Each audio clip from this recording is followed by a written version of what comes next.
Assalamualaikum warahmatullahi wabarakatuh. Selamat datang, selamat berjumpa kembali bersama kita di Sunstalk UPY. Oke, selamat datang teman-teman. Kembali lagi di tema kita yang sangat seru kali ini bersama kedua narasumber kita. Tema kita adalah kuliah sambil bisnis. Kenapa enggak gitu. Dan untuk mendukung tema kita udah mendatangkan narasumber, dua narasumber langsung yang udah hadir pada kesempatan pada hari ini. Sebelumnya perkenalkan saya Kak Juna, dan boleh diperkenalkan Kak, namanya siapa? Oke, selamat siang Kak Juna dan teman-teman semuanya. Kenalin, namaku Rahmat Wahyu Kusuma. Teman-teman bisa panggil saya Rahmat. Di sini saya mahasiswa Fakultas Bisnis. Utamanya saya dari jurusan manajemen dari angkatan 2022. Kayak gitu. 2020. Kalau kakaknya? Perkenalkan, nama saya Titin Afwah, biasa dipanggil Titin. Saya dari Fakultas Bisnis dan Hukum, jurusan akuntansi angkatan 23. 23. Oke, Kak Rahmat dan Kak Titin. Oke. Kak Rahmat dan Kak Titin. Ini berarti Kak Rahmat semester Saya semester 5. semester 5 ya. Kalau Kak Titin semester 3. 3. Oke. Kak Rahmat dan Kak Titin ini dipertemukan di BEM FBH. Iya. Oke. Kalau boleh kita ceritakan ke teman-teman semua nih Kak. Dulu gimana sih bisa mengenal BEM FBH dan kenapa masuk ke situ? Oke, dari saya dulu ya Kak ya. Saya itu angkatan 2022. Kemudian di situ pada saat itu BEM itu masih namanya BEM Fakultas Bisnis kayak gitu. BEM Fakultas ya, Bisnis. BEM Fakultas Bisnis awalnya. Dan sekarang itu berganti BEM Fakultas Bisnis dan Hukum. Beralih nama itu karena ada pertambahan satu prodi yang namanya Hukum Bisnis di tahun 2024 kemarin Kak. Di pertengahan baru periode ya? gitu. Ya, kemudian pada saat mahasiswa baru itu kebetulan ada buka open recruitment BEM itu ada yang namanya staff magang gitu. Jadi kita yang semester 1 itu dikasih kesempatan masuk BEM itu untuk magang dulu Kak. Sebelum kita jadi pengurus, makanya kita magang dulu. Nah, kemudian kenapa saya tertarik ke BEM, karena memang dari dulu waktu SMA itu saya aktif di organisasi Kak, kayak gitu. Kemudian anak organisasi. ya, dan motivasi saya, kita kan harus kritis ya. Jadi mahasiswa itu memang harus kritis. Yang di unggulkan adalah idealisme kayak gitu ya kan. Nah, terus banget nih. ya betul. Dan kenapa enggak saya masuk BEM gitu, dan saya pengen lebih aktif lagi jadi mahasiswa, saya pengen lebih kritis lagi itu, makanya saya masuk di BEM, sekalian saya belajar berorganisasi. Gimana sih cara berorganisasi di lingkup kampus itu kayak gimana, kan beda ya Kak sama yang di SMA, SMP kayak itu tentunya berbeda. Beda, kayak tentunya gitu. beda banget Iya. gitu. Oke, kalau dari Kak Rahmat mungkin jawabannya seperti itu. Kalau dari Kak Titin sendiri gimana Kak bisa masuk ke BEM FBH ini? Awal mulanya seperti apa Kak? Sama dengan Kak Rahmat dulu, tahun 2023 itu saya sebagai semester 1 dan semester 1 akhir itu BEM tuh oprek staf magang.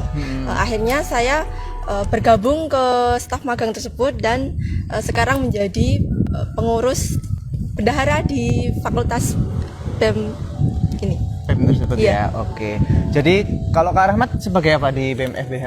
Oke, dari awal dulu ya Kak. Dari awal itu saya menjabat sebagai staf magang di departemen eksternal kayak gitu. Kemudian berganti periode 2023-2024 saya menjabat sebagai staf di departemen eksternal lagi. Nah, untuk yang periode ini 2024-2025 saya diamanahi untuk menjadi ketua BEM FBH atau biasa disebut kalau di politik kampus itu gubernur Fakultas Bisnis dan Hukum kayak gitu. Berarti Kak Rahmat ini adalah sebagai gubernurnya teman-teman semuanya.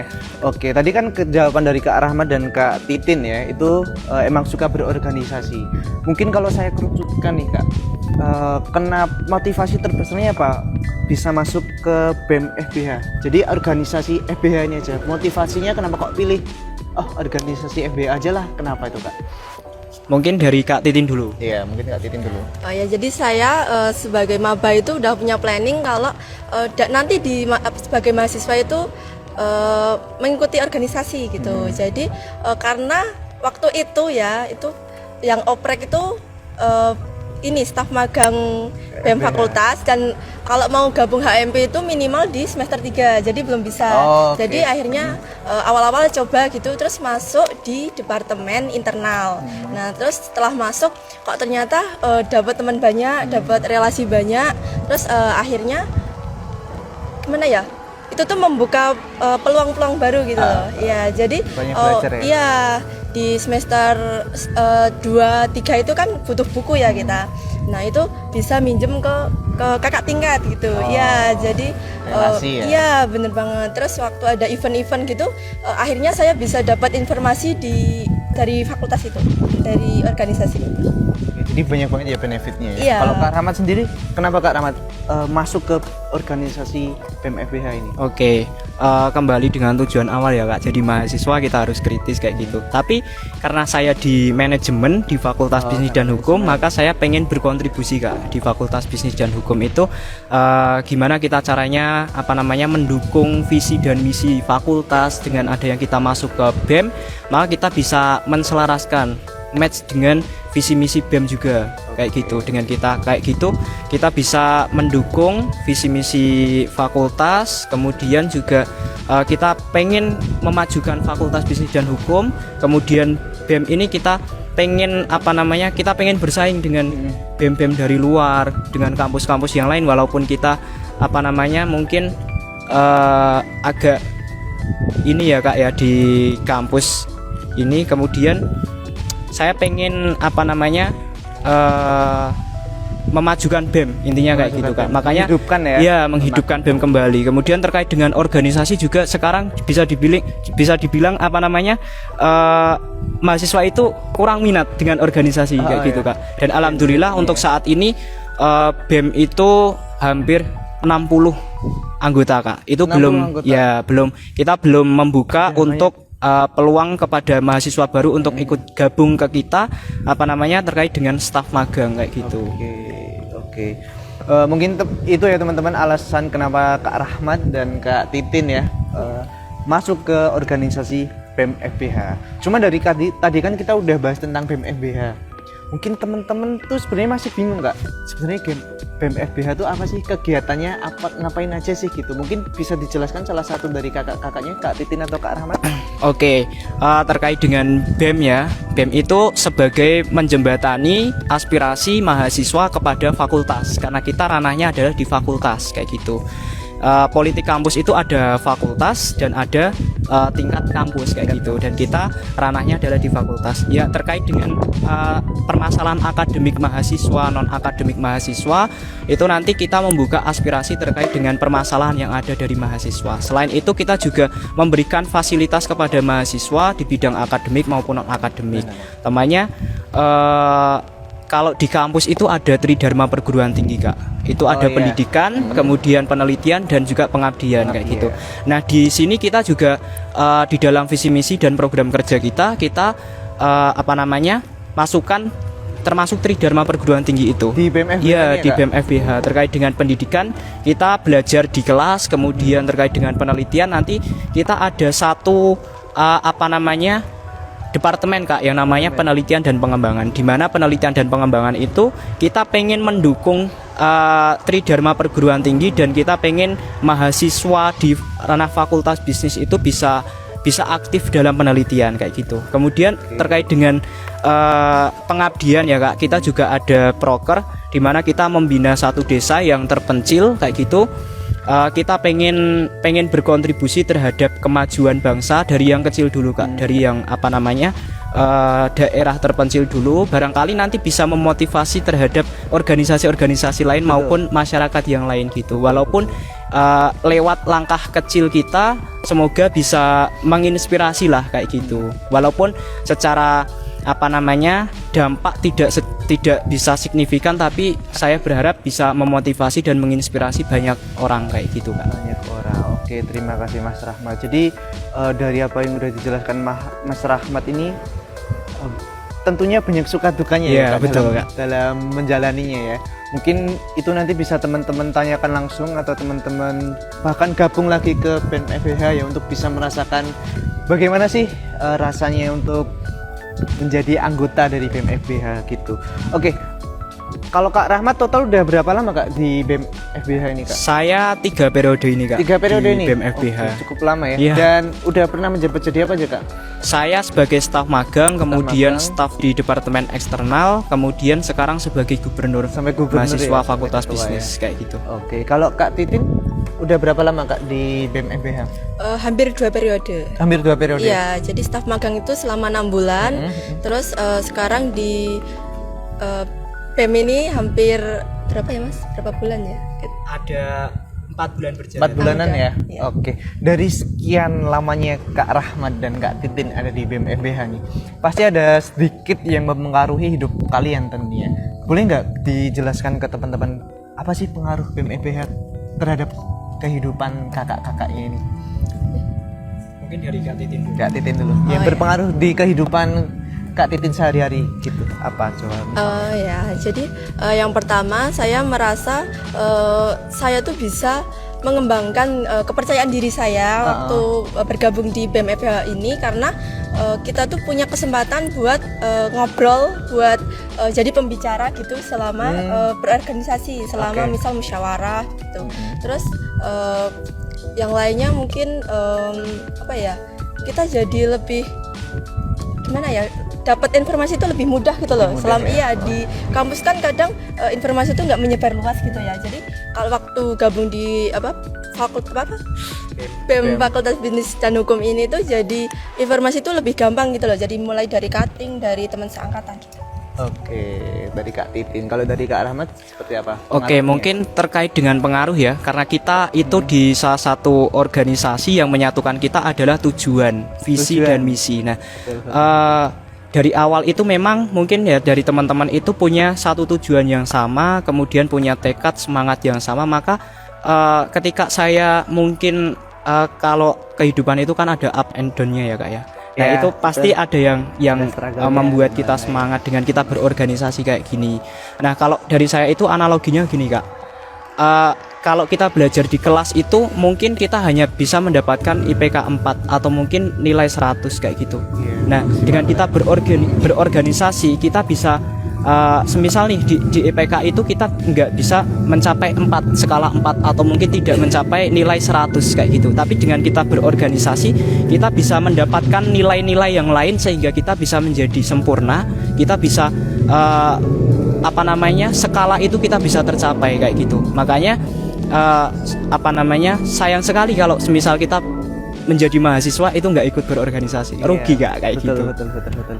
Oke, jadi jawaban dari Kak Titin dan Kak Rahmat adalah untuk apapun organisasinya tentu itu adalah tujuan kita yang paling utama ya, Kak. Itu yang paling jadi goals kita karena kita hidup itu motivasi kita adalah goals kita sendiri gitu Kak. Jadi seperti apa yang dikatakan oleh Kak Rahmat, kalau kuliah cuma ngejar nilai doang, tujuannya cuma satu ya. Kalau itu gagal kita bakal kecewa gitu ya. Kenapa kita nggak buat tujuan-tujuan yang lain gitu? Oke, BEM FBH itu kan BEM Fakultas Bisnis dan Hukum ya.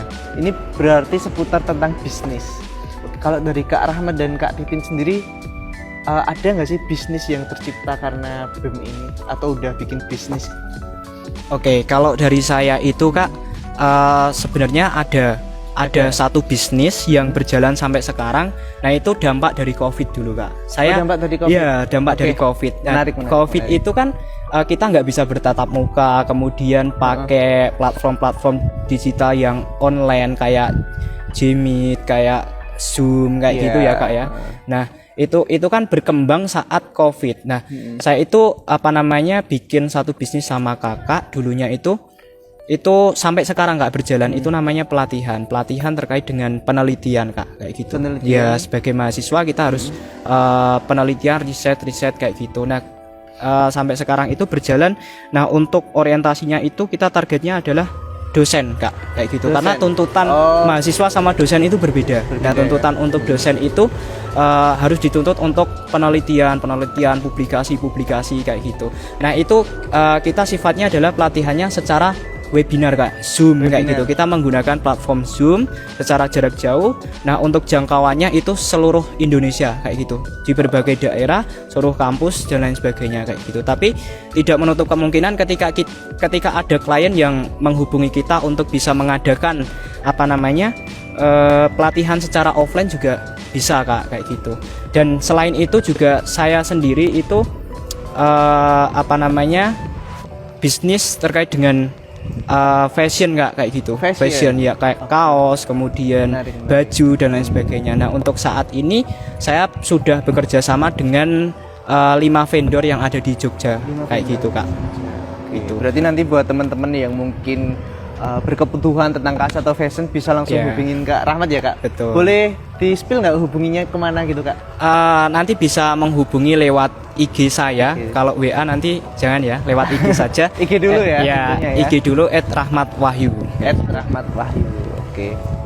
Kalau dari Kak Titin sendiri, apakah udah timbul nih ide bisnis dari BMFBH atau udah merintis malah? Ya saya merintis sejak waktu itu COVID. COVID juga ya? COVID itu banyak bisnis ya, COVID ya. menyeramkan. Gimana ya? Ada dampak buruknya, tapi di sana saya juga menemukan baiknya gitu loh. Baiknya. Iya, waktu COVID kemarin saya tuh diajak teman saya bergabung di salah satu ini sebenarnya saya tidak merekomendasikan bisnis ini, tapi iya jadi Oke. Jadi ini- penasaran nih bisnis apa ya? Iya, Gimana? pertama tuh saya bergabung di salah satu bisnis database gitu. Jadi, Oke. ya di dalam bisnis database itu nantinya ada sekumpulan kontak supplier tangan pertama. Ya, dan yang ini yang makanya saya tidak merekomendasikan karena di sana agar kita bisa dapat keuntungan, itu kita tuh harus ngajak orang untuk join. Oke. Ya, jadi Terus cari member lagi. iya, tapi karena saya dan teman saya akhirnya tuh bisa melihat peluang di sana. Saya pernah all shop itu dari sejak SMP. Oh, dari SMP. Iya, waktu COVID itu saya kelas 9. Nah, dari kelas 7 sampai kelas 9 itu saya all shop. Jadi saya sama teman saya tuh ngelihat loh kok ini kok kayaknya berpeluang gitu. Jadi akhirnya saya dan teman saya tuh dapat kan list apa itu? Resellernya. Oh, resellernya. Apa ya namanya, penjualnya gitu. Iya, penjualnya. Terus kita jadi reseller kan dari tangan pertama, jadi masih murah gitu. Lah kita dapat pelanggan itu juga dari grup tersebut. Jadi di dalam grup tersebut tuh ada sekitar 500.000 orang. Wow. Iya, jadi setiap Banyak hari juga itu ya? ya 100 gitu. Jadi satu persatu itu dikontak sama kita. Oke, Iya, jadi gitu ditawarin ini saya ada all shop gitu. Jadi kita tuh buat channel yang isinya tuh barang-barang gitu loh. Jadi kalau orang mau beli tinggal masuk ke channel tersebut, terus nanti akhirnya menghubungi kita. Oke. Ya, itu saya sebagai dropship. Jadi kalau dropship itu kita berjualan tanpa harus stok barang, tapi nanti dikirimnya tuh atas nama kita. Jadi kita mempromosikan Maklum barang ya tersebut, namanya iya, mempromosikan barang tersebut atas nama toko kita. Terus barang tersebut akan dikirim oleh pihak reseller, pihak penjual atas nama toko kita juga. Oke. Jadi ibaratnya Kak Titin ini sebagai jembatan ya antara Ya, penjual dan pembeli gitu. Kak Titin ini yang mencari penjualnya dan yang mencari pembelinya juga. ya, tapi atas nama toko saya. Oke. Jadi kalau dalam bahasa bisnis ya, kalau yang saya tahu itu namanya maklon ya nggak sih? Dropship. Dropship ya? Iya. Oke. Jadi kita jualan tanpa harus stok barang. Oke, menarik banget ya. Ini berarti emang udah jiwa bisnisnya udah dari lama ya, makanya Kak Rahmat masuk ke manajemen dan Kak Titin masuk ke bisnis digital ya. Akuntansi. Oh, akuntansi. Iya. Oh, akuntansi, mohon maaf. Oke. Terus pertanyaan berikutnya nih Kak. Kan tadi udah dijelaskan beberapa bisnisnya. Bagaimana sih cara mengelolanya supaya bisnisnya tuh tetap stabil dan terus terbangun gitu? Kalau pengalamannya dari Kak Rahmat gimana? Kita sharing-sharing ke teman-teman gitu biar kita punya apa ya, gambaran gitu ya. Oke ya. Terkait dengan waktu ya Kak ya. Karena kita juga jadi mahasiswa itu tentunya prioritas adalah berkuliah. Kemudian terjun di organisasi, tentunya banyak proker, kemudian masih harus membagi waktu dengan bisnis, membagi waktu dengan yang lainnya. Nah, dengan kayak gini maka kita jadi belajar Kak gimana cara manage waktunya. Bahkan saya itu tidur hanya 2-3 jam kadang tuh Kak. Tidur hanya 2-3 jam. Jam malam setelah jam 12 itu kadang baru pulang kayak gitu. Terus paginya berangkat lagi dan kita harus ngimbangin semuanya Kak kayak gitu. Kita harus bergerak cepat di waktu yang sibuk kayak gitu. Kalau ibarat katanya kita harus memanfaatkan waktu-waktu sedikit. Kalau semisal nih ya Kak sampai semester 5 ini saya kira kalau hanya kuliah itu belum terlalu berat kayak gitu. Jadi kita bisa menggunakan waktu-waktu sedikit kita. Kalau misal ada tugas kita bisa kerjain tugas dimanapun dan kapanpun. Kita bisa gunain tempat dimanapun, kita bisa mengakses apapun itu kan sekarang bisa lewat internet, gak harus cari buku ke perpustakaan dan lain sebagainya ya Kak. Jadi kita selesaikan dulu tugasnya, kemudian baru kita ngejalanin bisnis. Kalau yang di bisnis ini kita kebetulan ada tim juga Kak. Tim ada ya. tim ya. Jadi ya. Bukan yang kantor kita harus jadi satu tuh enggak. Kita jarak jauh semuanya jarak jauh. Jadi ada yang cari peserta, ada yang hotline kayak gitu. Hotline ya admin kalau di kita itu admin yang berinteraksi langsung dengan konsumen kayak gitu. Jadi semuanya sudah kita bagi-bagi dan kalau saya biasanya itu pas di pelaksanaan Kak. Pelaksanaan itu biasanya setelah sholat isya gitu, biasanya jam-jam setengah 8 sampai jam 9 atau setengah 10 kayak gitu.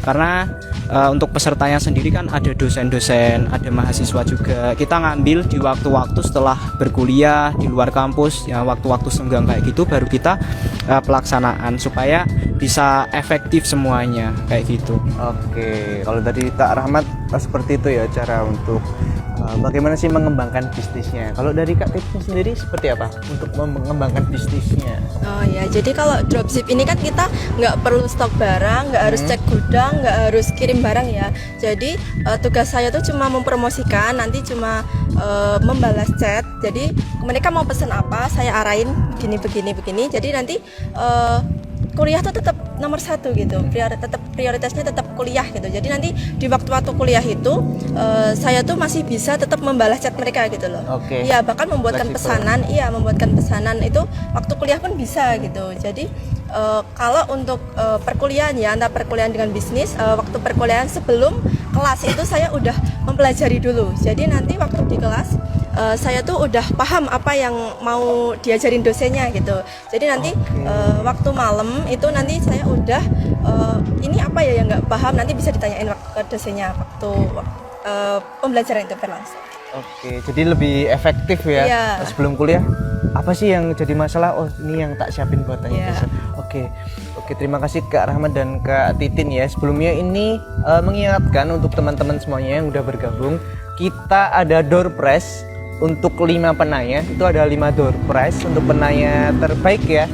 Oke, dan juga ada sedikit reminder bahwasannya di Universitas PGRI Yogyakarta itu masih dibuka gelombang khusus Kak Rahmat dan Kak Titin buat teman-teman semuanya juga, yaitu tanggal 1 Oktober sampai tanggal 24 Oktober gitu. Oke, kita kembali lagi ke Kak Rahmat dan Kak Titin. Dari apa yang udah dijelaskan tadi oleh Kak Rahmat dan Kak Titin, bagaimana cara membagi waktu antara kuliah dan bisnis. Oke, pernah nggak sih ketika kita punya ilmu-ilmu bisnis kita sharing di BEM FBH? Karena itu yang jadi penasaran saya. Jadi ketika kita masuk ke BEM FBH, tentunya kan di situ banyak orang-orang yang udah punya bisnis. Pernah nggak sih kalian ngadain sesi kayak sharing bagi pengalaman gitu? Pernah nggak sih Kak? Coba Kak Rahmat sebagai gubernurnya. Iya. Saya ngobrolin soal organisasi dulu ya Kak ya. Oke. Kait dengan organisasi. Bahwasanya saya sebagai gubernur itu tentunya tahu anggota-anggota saya karena ini adalah Fakultas Bisnis dan Hukum. Tentunya anak-anaknya tuh kebanyakan sudah punya bisnis, kebanyakan juga sambil bekerja dan lain sebagainya. Nah, kalau menurut saya itu karena ya sebenarnya organisasi itu harus kita secara tatap muka kumpul terus dan lain sebagainya. Tapi saya pengennya tuh fleksibel aja Kak, kayak gitu. Saya nggak menuntut bahwasanya anggota saya itu harus ikut terus tatap muka dan lain sebagainya tuh enggak. Karena saya tahu kesibukan mereka selain berkuliah, tentunya ada yang bekerja, ada yang berbisnis. Saya juga seperti itu. Tentunya yang penting tugas dan yang sudah diberikan itu selesai kayak gitu Kak. walaupun tidak hadir secara fisik, yang penting tugas yang diberikan dari organisasi, dari BEM Fakultas Bisnis dan Hukum itu selesai kayak gitu. Kemudian untuk sharing-sharing ya Kak, tentunya kita juga ngobrol-ngobrol santai dengan teman-teman, kemudian sharing-sharing gimana bisnisnya kayak gitu. Kemudian nanti kita buka stand-stand di kampus kayak gitu. Dan kemarin Kak di serangkaian PKKMB juga BEM itu buka stand Kak di Expo Ormawa dan di inaugurasi atau di puncaknya PKKMB yang kemarin konser sama Mbak Gia. Ya. Kemudian kebetulan di BEM Fakultas Bisnis ini ada satu departemen Kak yang namanya Departemen Kewirausahaan. Departemen Kewirausahaan. Nah, Departemen Kewirausahaan. Nah, dalam perekrutan untuk pengurusnya sendiri juga saya sangat selektif memilih pengalaman-pengalaman pengurus itu. Tentunya mereka-mereka yang sudah mempunyai bisnis supaya nanti bisa mengembangkan bisnis untuk pemasukan BEM, kemudian juga dari pengalaman nanti bisa mereka terapkan di Departemen Kewirausahaan yang ada di BEM Fakultas Bisnis ini. Nanti mereka bikin proker-proker atau jualan-jualan kayak gitu dari Fakultas Bisnis, dari BEM-nya sendiri kayak gitu Kak. Oke, jadi sebenarnya sangat bermanfaat banget ya masuk Ya, ke BEM betul, ya, Kak. karena kita banyak menemukan teman-teman yang udah udah cukup proper lah di dunia bisnis gitu ya. Kita buat sharing-sharing udah juga bisa untuk mengembangkan bisnis kita. Oke Kak, ini saya ingin bertanya terkait tantangan sih Kak sebenarnya. Tantangan terbesar ini kan kita tadi membahas kuliah, terus kita membahas juga organisasi dan juga bisnis. Ketiga elemen ini jika kita gabungkan, tantangan terbesarnya apa sih Kak? Jika kita langsung melakukan tiga elemen ini, bisnis sambil kuliah sambil organisasi juga. Mungkin dari Kak Titin. Kalau Kak Titin apa tantangannya Kak Titin? Tantangannya sih lebih ke waktu ya. Soalnya kadang waktu kita kuliah tuh misal 3 matkul dalam hari itu 9 SKS, terus nanti setelahnya kita harus rapat jadi sampai malam. Ya misal sampai jam 7. Nah, karena dari kampus sampai rumah itu kan perkiraan saya tuh 1 jam. Jadi udah capek di jalannya. Tapi gimana ya, kalau mau gimana ya? Karena saya kan tadi udah milih buat berorganisasi. Jadi saya harus mempertanggungjawabkan itu gitu loh. Jadi nanti sebisa mungkin setelah rapat tadi saya tuh tetap mempelajari materi buat yang besok. Gitu. Ya tetap ke waktu sih. Kalau Waktu ya, tantangan terbesarnya waktu ya. Iya, pembagiannya tuh lumayan sulit. Lumayan sulit. Ya. Oke. Terima kasih Kak Titin. Kalau untuk Kak Rahmat, apa sih tantangan terbesarnya Kak Rahmat? Oke, tantangan terbesar itu sebenarnya hanya satu Kak. Apa tuh? Konsistensi. Konsistensi. Konsistensi. Menarik. Kadang itu kita di awal-awal semangat menyala kayak gitu, tapi di tengah itu kadang ada tantangan dan ada kendala-kendala yang bikin kita itu down kayak gitu, jadi nggak konsisten. Nah, tantangannya adalah menjaga konsistensi itu Kak. Apa yang sudah kita rencanakan harus kita jaga sampai nanti kayak gitu.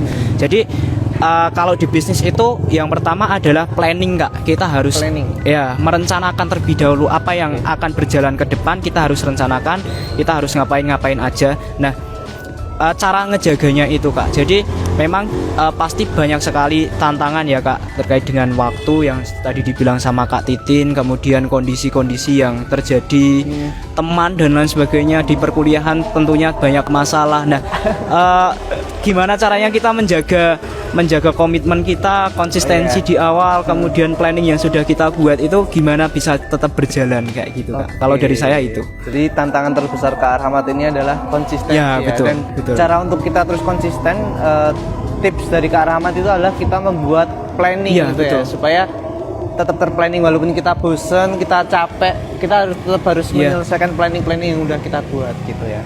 Oke, kalau dari Kak Rahmat dan Kak Titin sendiri ada nggak sih sosok inspirasi di balik semua ini? Satu orang atau beberapa orang? Kak Titin mungkin. Jadi kalau ngomongin orang paling menginspirasi orang pertama yang bakal saya sebut orang paling keren adalah ibu saya sendiri. Jadi ibu tuh kayak sosok paling menginspirasi di hidup saya. Kayak orangnya tuh pekerja keras, terus kalau masak pinter masak gitu loh. Enak ya? Iya, selalu memperjuangkan apapun itu untuk anaknya gitu loh. Jadi ibu tuh kadang yang diduluin tuh anaknya dulu gitu loh. Iya, nanti ibu yang paling belakang, yang penting anaknya dulu. Gimana biar lebih baik dari orang tuanya. Oke, gitu ya. Berarti sosok ibu ya yang sangat Iya. berarti buat Kak Titin. Kalau Kak Rahmat sendiri ada nggak motivasi, sosok motivasi, inspirator? Kalau saya itu ayah tentunya. Ayah? Ya. Kalau Kak Titin tadi ibu, saya ayah. Ayah. Tentunya dalam mendidik seorang anak itu ibu dan ayah itu tentunya sangat berbeda. Untuk sangat berbeda. seorang Betul. anak perempuan dan anak laki-laki. Anak laki-laki itu dituntut untuk selalu kuat, selalu bisa dan lain sebagainya. Nah, dari sejak kecil memang saya itu dituntut untuk kuat, dituntut untuk selalu tegar, selalu berdiri kuat dan lain sebagainya kayak gitu Kak. Jadi memang untuk menghadapi dunia luar saya selalu diajarkan kepada dari ayah ke saya itu bahwasanya kita harus bisa kayak gitu. Jadi memang saya juga baru merantau saat ini di Jogja. Saya bukan asli Jogja, jadi dunia luar itu tentunya beragam ya Kak, semuanya ada. Tapi bagaimana caranya kita tetap selektif dalam memilih dunia kita mau kemana, semua itu tergantung dengan pilihan kita kayak gitu. Jadi jangan sampai kita terjerumus kepada hal-hal yang negatif kayak gitu sih Kak kalau dari saya. Oke, berarti sosok inspirasi dari Kak Titin dan Kak Rahmat adalah orang tuanya gitu ya. Karena menjadi ketika kita seperti apa yang dikatakan Kak Rahmat tadi, ketika kita jenuh, capek ya, kita harus ingat motivasi kita dari awal tuh kita mau nunjukin ini buat siapa gitu ya. Oke, buat teman-teman saya ingatkan lagi untuk 5 penanya terbaik akan kita berikan door prize dari PMB UPY. Jadi silahkan komentar bertanya. Udah ada yang bertanya? 2 orang. Oke, kita coba sesi tanya jawab dulu sebentar ya Kak, sebelum kita nanti lanjutkan sesi perbincangan kita. Oke, silahkan Kak, dari siapa? Dari Kak Arin Yarin. Oh iya. Cara mengatur waktu antara kuliah dan bisnis, misal sibuk kuliah tapi bisnis menjalankan. Sama kalau boleh Oke, mungkin tadi udah sempat dijelaskan, cuma ini mungkin dijelaskan sedikit lagi gitu ya Kak. Bagaimana sih cara mengatur orang yang lagi sibuk kuliah nih, tapi dia juga pengen bisnis. Terus bisnis apa yang cocok buat mahasiswa gitu? Mungkin dari siapa dulu boleh menjawab? Kak Titin dulu. Kalau dari Kak Titin seperti apa? Gimana tadi Kak? Pertanyaannya, ketika kita sibuk kuliah, gimana sih cara paling efektif membagi waktu kuliah dan bisnis? Kemudian bisnis apa yang paling cocok buat mahasiswa saat ini? Buat kalau saya sendiri kan tadi dropship ya, itu tuh waktunya sangat fleksibel. Jadi kuliah itu kan nggak kayak sekolah biasa ya, nggak yang dari pagi sampai sore. Jadi cuma satu hari itu mungkin 1 sampai 3 matkul. Jadi nanti selebihnya kan masih ada waktu luang. Nah, setelah waktu luang itu nanti bisa digunain buat ngurus bisnisnya itu. Terus nanti buat organisasi kan masih juga ada waktu sisanya ya. Terus nanti pokoknya tips dari saya tuh kalau sebelum masuk ke kelas itu kita harus paham dulu materinya. Oke. Iya, jadi harus paham dulu gimana tuh nanti yang mau diajarin dosen. Terus sebisa mungkin kita tuh nyari pertanyaan. Kan kalau di kelas tuh biasanya ada sesi jawab, diskusi buat keaktifan ya. Itu kita tuh tanya sama apa yang benar-benar belum kita pahami. Jadi kita belajar sendiri dulu. Nanti setelah itu baru seperti kita validasi gitu ya, bener apa enggak ya yang aku pelajari gitu ya. Iya, jadi di kelas tuh udah, oh ini nanti materinya. Jadi kalau ada yang belum dipahami waktu belajar sendiri nanti bisa ditanyain di kelas gitu. Oke, jadi tipsnya dari Kak Titin adalah kita harus satu langkah lebih maju ya sebenarnya ya, satu langkah lebih maju.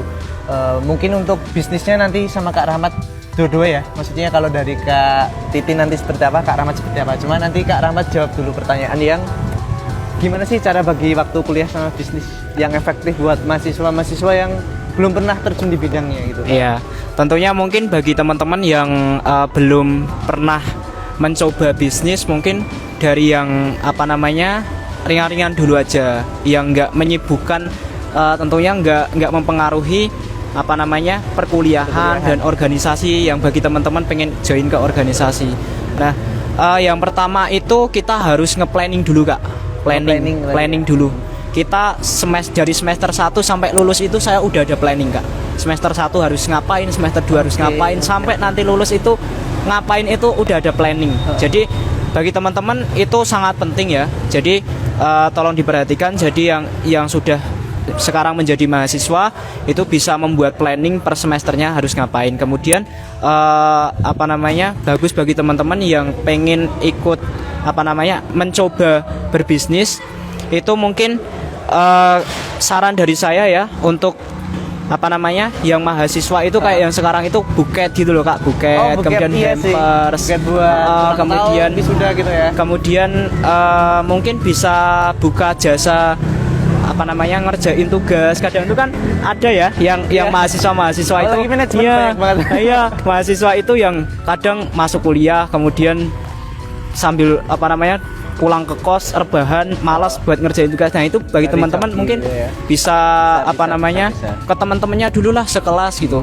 Sini dulu. tugasnya saya kerjain. Nah itu kan lumayan buat nambah-nambah uang jajan kayak gitu.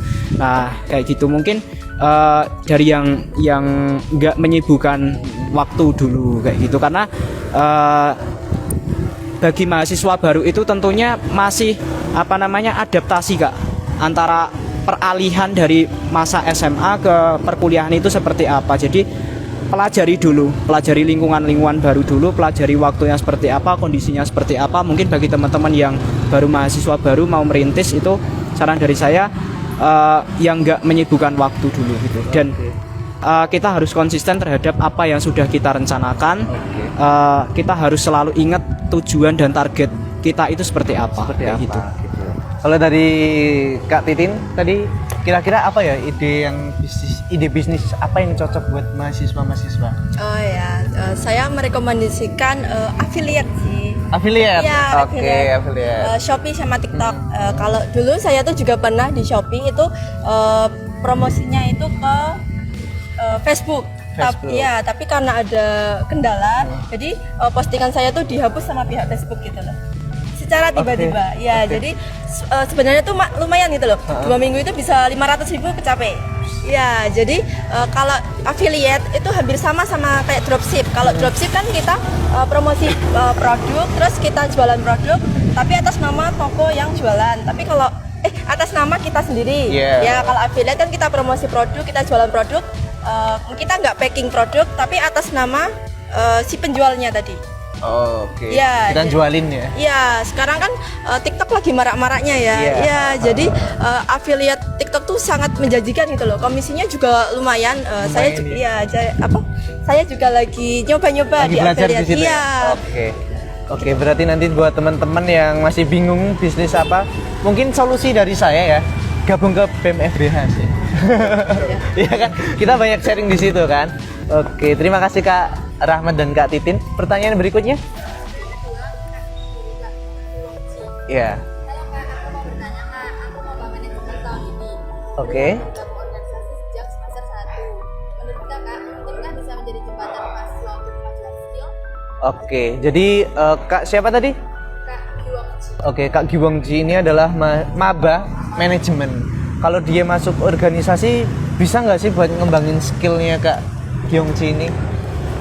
Mungkin Kak Rahmat ya yang spesialis manajemen ya. Oke, ya. Tentunya teman-teman gini ya, kalau di perkuliahan itu banyak kan kita hanya dapat teori kayak gitu. Betul, Tanpa kita terjun ke organisasi, kita nggak bakalan mendapatkan skill itu gitu. Jadi apa yang sudah saya bilang tadi, kita di kelas mungkin hanya bisa mengejar IPK skala 4, kita hanya mengejar nilai dengan skala 100, tapi dengan kita berorganisasi kita bisa mendapatkan nilai-nilai dari di luar itu, di luar IPK 4, di luar nilai 100. Jadi teman-teman semuanya tidak menutup kemungkinan bahwasanya semua jurusan itu nanti bakalan dapat kerja. Misalnya manajemen harus berbisnis, akuntansi harus di kantor atau di bank. Kak Juna apa?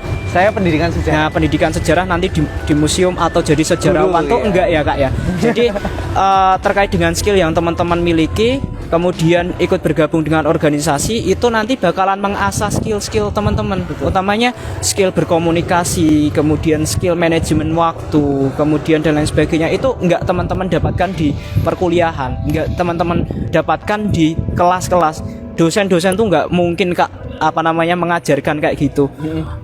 Kemudian skill kepemimpinan, Iya, skill iya. leader, skill apa namanya kerja sama tim, skill apa namanya berkomunikasi, relasi dan lain sebagainya tuh nggak mungkin diajarkan di kelas. Nah, dengan kita berorganisasi maka kita akan mendapatkan skill-skill itu. Ya nanti mungkin nggak kita rasakan dampaknya sekarang, tapi nanti setelah kita selesai perkuliahan, setelah kita keluar dari organisasi, maka kita setelah itu terjun ke dunia kerja, dunia industri, maka kita nanti akan merasakan dampaknya, merasakan manfaatnya kayak gitu. Walaupun sekarang juga udah merasakan sedikit ya Kak ya, merasakan banyak teman. Mungkin di 4 kampus ini kan ada 4 unit kampus, Di UPY ya di UPY itu saya banyak temennya kayak gitu. Dengan saya ikut berorganisasi kayak Banyak gitu, yang maka kenal gitu ya membuka kita peluang-peluang baru tentunya kayak gitu, membuka kita peluang baru. Kemudian semisal kita membutuhkan bantuan juga banyak teman. Nah itu salah satu manfaat-manfaat yang kita rasakan Kak kayak gitu. Jangan sampai kita punya perspektif bahwasanya di organisasi itu nanti banyak menyita waktu, nanti bakalan capek dan lain sebagainya. Itu iya, tapi jangan beranggapan bahwasanya kita di organisasi hanya capek, tapi lihatlah benefit yang didapatkan itu kayak apa. Tentunya itu bakalan impactnya berdampak pada diri sendiri kayak gitu. Kalau dari saya kayak gitu Kak, makanya saya suka berorganisasi. Bahkan di 3 periode ini saya masih di BEM Fakultas Bisnis dan Hukum. Masih gitu, Kak. bertahan sejauh ini ya Kak. Iya. Oke, terima kasih Kak Rahman. Jadi seperti apa yang dijelaskan oleh Kak Rahman ya, ketika kita kuliah itu kan kita cuma dapat teori. betul. Padahal pelajaran paling penting menurut saya pribadi itu adalah pengalaman. Ya, betul. Dan pengalaman Betul itu sekali, kita Kak. bisa dapatkan dari organisasi Organisasi. tersebut ya Kak. Oke, terima kasih Kak Rahmat atas jawabannya. Ada lagi Kak Fitra? Oke, silahkan. Saya mau bertanya bagaimana cara kita untuk menarik para pelanggan dan strategi apa yang harus kita siapkan sebagai penjual. Kemudian dalam suatu usaha itu gak selamanya dapat keuntungan, pasti ada ruginya.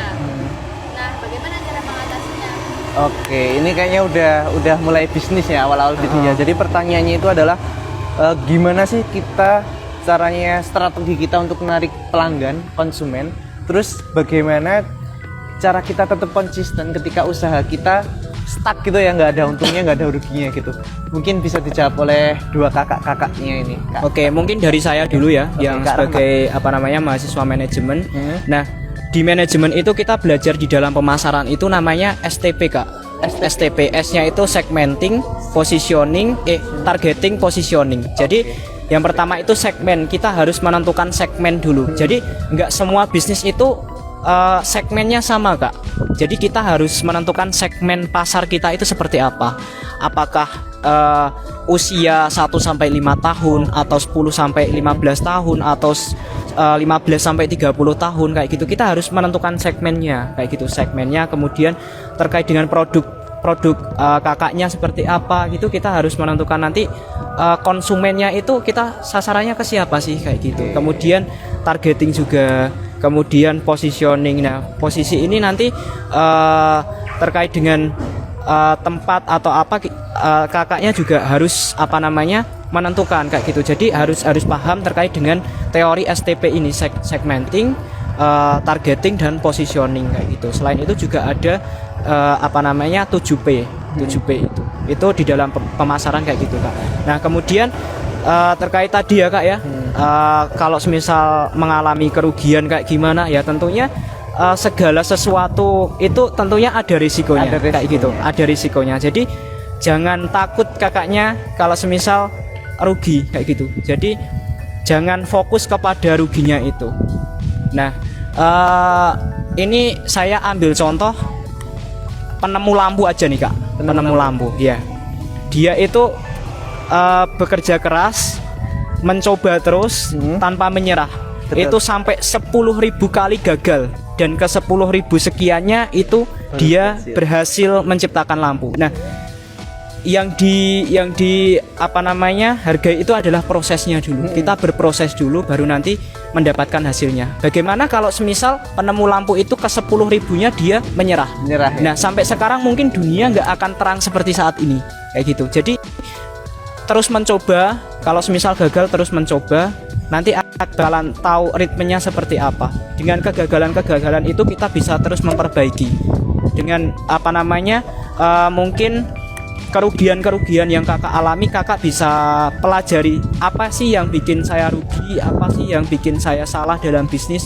Kakak harus pelajari dan perbaiki kayak gitu. Nggak apa-apa, jangan menyerah. Intinya segala sesuatu itu ada risikonya. Dan mungkin kakaknya juga harus belajar kalau semisal saya mengambil langkah ini, saya mengambil pilihan ini, resikonya seperti apa. Itu juga harus di manage Kak, harus di manajemennya, ada manajemen risikonya kayak gitu. Jadi kita harus apa namanya ada rencana kalau semisal saya ngambil pilihan ini nanti resikonya seperti apa sih kayak gitu. Kita harus jauh memandang ke depan. Kalau ibarat kata leader itu harus jauh ke depan pandangannya Kak. Seorang pemimpin itu harus ke depan, harus luas pandangannya. 10 langkah gitu. lebih Nah, ke depan betul. ya daripada kayak gitu ya. Kak. Oke, terima kasih Kak Rahmat atas jawabannya ya. Kalau dari sudut pandang Kak Titin seperti apa? Oh ya, kalau promosi ya, yang pertama tuh jangan malu sih. Jangan malu Iya, ya, tahan paling dulu utama gitu ya. loh malunya. Misal kita jualan suatu produk, posting aja terus gitu loh, posting aja terus. posting tiap hari aja gitu. Nanti orang tuh pertama nggak peduli, lama-lama karena kita posting, terus apa tau ini produknya, terus Oke. jadi tertarik gitu loh. Terus yang kedua kita tuh tawarin gitu, pertama ke temen ya, ini loh produkku ke orang lain gitu. Jadi jangan malu buat promosiin produk kita, jangan minder sama gimana ya, jangan takut diremehin orang. Jangan takut. Iya, jangan takut diremehin orang sampai orang itu nanti akhirnya di akhir dia nanya gimana tuh caranya gitu. Oke, Terus, keren. Ya, kalau soal rugi ya, kita kalau mau berbisnis tuh jangan takut rugi sih. Soalnya kalau waktu kita akhirnya pahitnya gitu, kita ngalami kerugian. Lah nanti dari kerugian itu kan kita jadi bisa belajar ya, apa sih yang masih salah di sana, terus gimana sih cara biar nanti kita nggak rugi lagi gitu lah.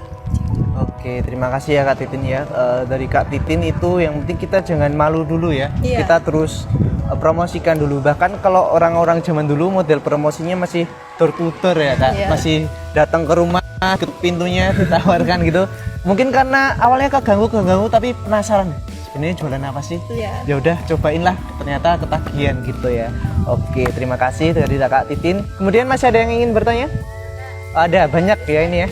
Dari Kak Lisna Dwi. Kalau tadinya kerja sebenarnya kuliah malamnya organisasi, terus bisnisnya gimana Kak? Apakah kita bisa bangun bisnis nggak? Soalnya tertarik buat berbisnis tapi belum. Oke, kalau paginya kuliah. Kalau paginya kerja, sorenya kuliah, malamnya organisasi. Oke, paham.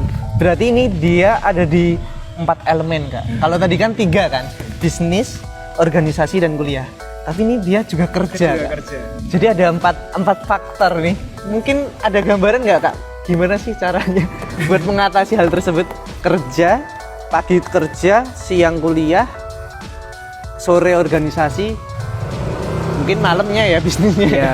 Gimana Kak? Ya mungkin gini, kalau dari saya karena ini mungkin kakaknya juga sudah berjalan ya, paginya tadi kerja, kemudian setelah kerja kuliah, berarti ini ngambil kelas non reguler karyawan, berarti karyawan ya, karyawan, kemudian masih berorganisasi. Nah, spoiler aja teman-teman, kalau di BMFBH itu juga ada mahasiswa yang kelas karyawan yang ikut kita juga kayak gitu. Jadi apa namanya, jangan khawatir nanti teman-teman kalau yang kerja, yang berbisnis ikut BMFBH itu nggak boleh, itu enggak. Yang saya katakan di awal bahwasanya semua itu bisa fleksibel, yang penting tugasnya selesai kayak gitu. Yang kehadiran secara fisik itu bukan enggak yang saya apa namanya wajibkan tuh enggak, yang penting tugasnya selesai. Dan kemudian tadi juga kerja ya, wah ini hebat sekali. masih ingin berbisnis. Tentunya kalau saran dari saya, bisnisnya yang enggak banyak menyita waktu, kemudian juga fleksibel, dikerjakan di mana aja bisa. Mungkin bisa mencontoh bisnisnya Kak Titin, dropship kayak gitu. Mungkin dropship itu bisa ya, jadi nanti apa namanya bisa fleksibel lah Kak ya, di mana aja bisa kayak gitu. Mungkin barangkali dari Kak Titin mungkin ada saran bisnis lain tuh kayak gimana?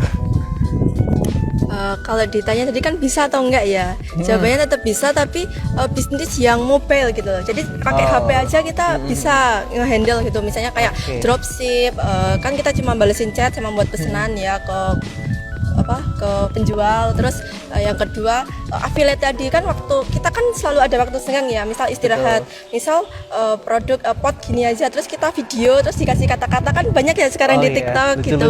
Iya, cuma yang video simpel-simpel aja gitu loh, itu udah bisa ngasilin sih kalau asal copywritingnya itu bagus gitu loh.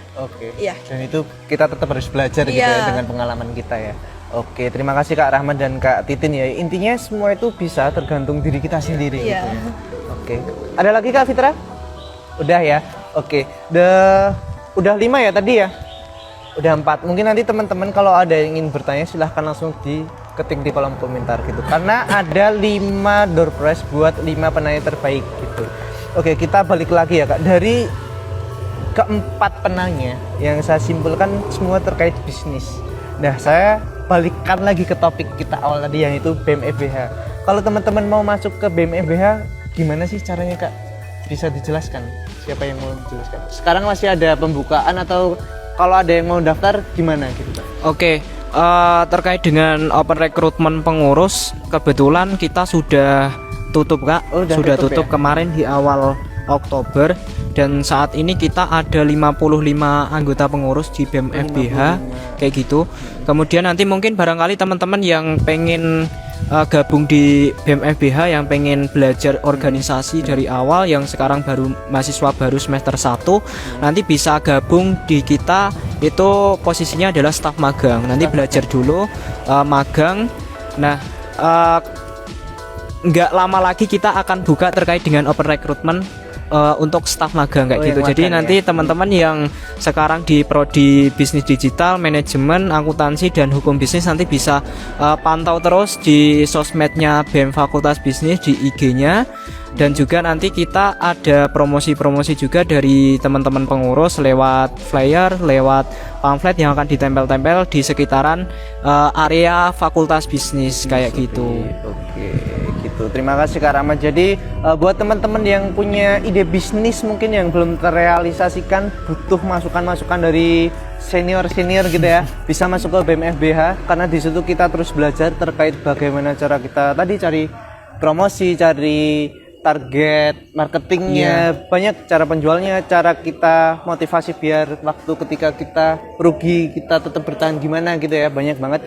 Dan kemudian lagi-lagi saya ingatkan kepada teman-teman buat yang ingin bertanya silahkan ketik di kolom komentar. Dan kemudian ada reminder lagi bahwasanya di Universitas PGRI Yogyakarta masih dibuka pendaftaran jalur khusus mulai tanggal 1 Oktober sampai tanggal 24 Oktober. Oke, lanjut lagi nih Kak Rahmat dan Kak Titin ya. Ini sebenarnya pertanyaan saya pribadi sih Kak, tapi mungkin bisa mewakili dari teman-teman. Kalau ada pertanyaan gini Kak, lebih penting modal uang atau modal relasi? Menurut Kak Rahmat dan Kak Titin, mana yang lebih penting? Modal uang buat usaha ya, atau modal relasi yang banyak? Kalau Kak Rahmat? Kalau saya itu lebih penting modal relasi Kak. Relasi, jadi ya betul. Mungkin Kak Juna juga punya bisnis. Nah, dengan kita melebarkan sayap kita, ibarat kata kita melebarkan relasi kita ada di mana-mana, nanti teman-teman itu bisa membantu kita gitu Kak. Jadi bisnis itu sekarang nggak harus dijalankan secara sendiri, itu enggak. Kayak gitu. Jadi relasi-relasi yang sudah kita bangun itu nanti bisa membantu kita dalam bisnis kayak gitu. Ibarat kata saya punya bisnis A dan saya hanya punya bisnis A, tapi ada salah satu klien yang minta saya yang menghubungi saya, tapi mintanya B kayak gitu. Nah, kalau misal kita nggak punya relasi, mungkin kita menolak klien tersebut. Tapi dengan kita melebarkan sayap, kita punya relasi, banyak relasi yang mungkin punya usaha B, kita bisa aja ambil. Kita bisa lempar ke teman kita yang punya usaha B tersebut. Jadi jangan jadi punya relasi itu nggak rugi kayak gitu Kak, nggak rugi. Jadi terkait dengan bisnis kita harus melebarkan sayap, melebarkan relasi kita. Jadi apapun itu permintaannya kita kita terima kalau misal kita punya relasi yang punya bisnis itu. Saya juga terkadang tuh banyak Kak yang konsumen yang minta ini itu. Walaupun saya juga sekarang bisnis yang di bisnis fashion itu saya nggak punya buat produksinya dan lain sebagainya, tapi saya punya relasi Kak. Saya udah punya beberapa vendor yang ada di Jogja. Jadi ya saya terima aja. Nah nanti yang untuk operasionalnya itu bukan saya tapi vendor-vendor tersebut kayak gitu. Jadi tergantung bagaimana cara kita mengelolanya kayak gitu. Kalau dari saya itu lebih penting relasi daripada modal kayak gitu. Karena banyak orang-orang mindsetnya itu ketika kita tidak punya uang itu kita tidak bisa berbisnis gitu ya, karena ketakutan betul memang seperti itu. Punya modal ya udah emang kita terlahir buat kayak gini gitu ya, terus underestimate. Jangan. Oke, kalau dari Kak Titin sendiri, menurut Kak Titin lebih utama punya modal uang buat bisnis atau modal relasi buat membangun bisnis? Kalau saya sama kayak Kak Rahmat, Sama relasi ya. Relasi ya. Ya, soalnya kan kalau kita jualan, kita kan butuhnya yang beli ya.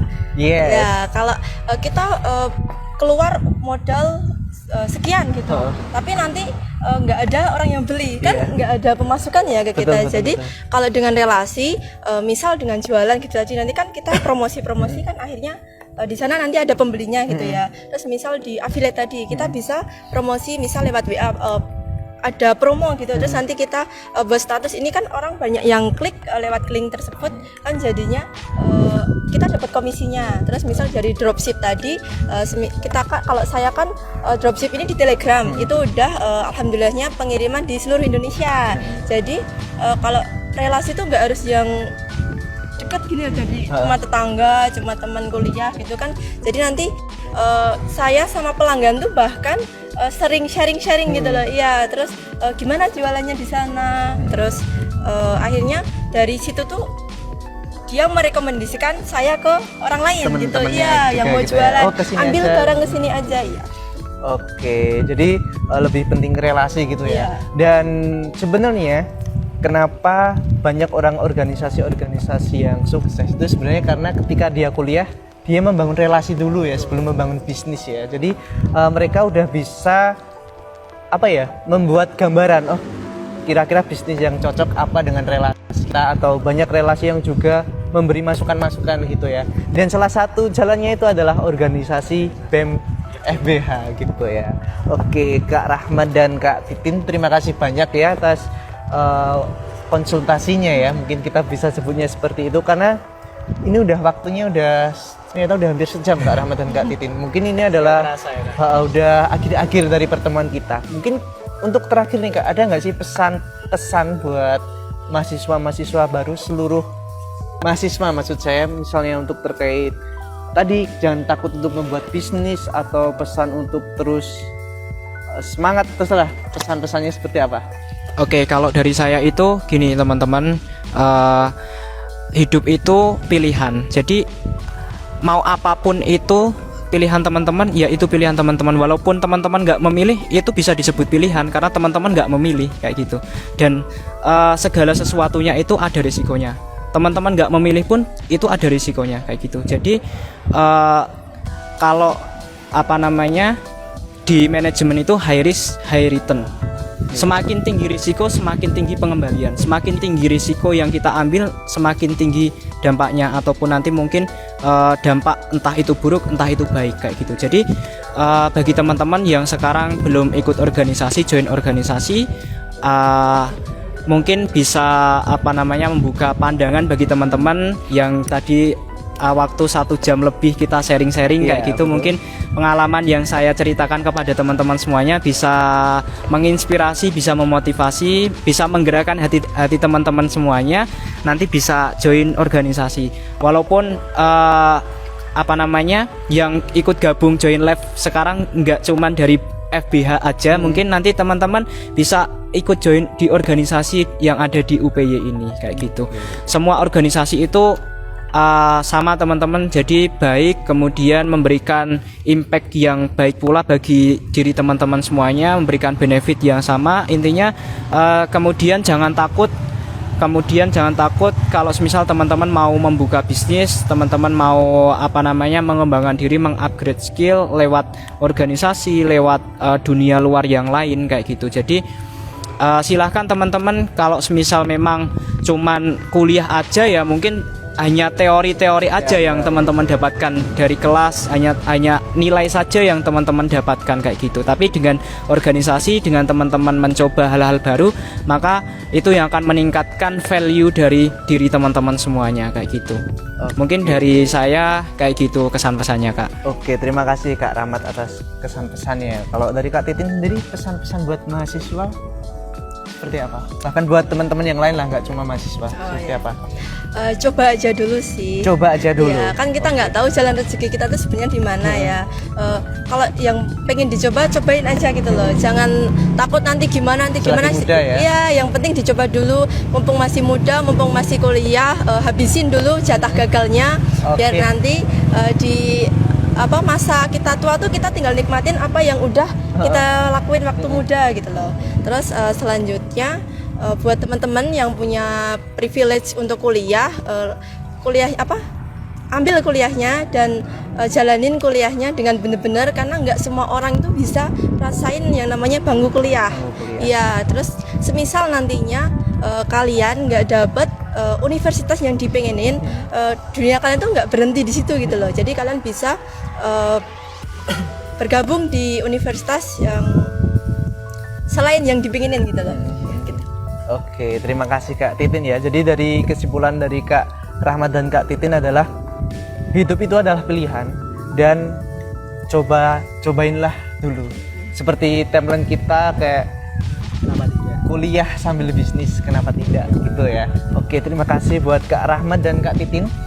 Mungkin ini adalah sesi terakhir ya dari kita, tapi sebelum itu kembali lagi saya ingatkan bahwasanya Universitas PGRI Yogyakarta masih membuka jalur pendaftaran gelombang khusus dari mulai tanggal 1 Oktober sampai 20 Oktober. Jadi buat teman-teman yang pengen kuliah, terinspirasi dari obrolan kita terus pengen kuliah, bahkan teman-teman yang belum kuliah mau kuliah jurusan FBH biar bisa masuk organisasi FBH, bisa banget karena di UPY masih dibuka jalur khusus dari tanggal 1 Oktober sampai tanggal 24 Oktober 2024. Dan jangan lupa ikuti juga IG PMB UPY dan juga TikTok PMB UPY, karena di situ banyak informasi-informasi yang teman-teman bisa dapatkan dari teman-teman yang tidak nge-follow tentunya.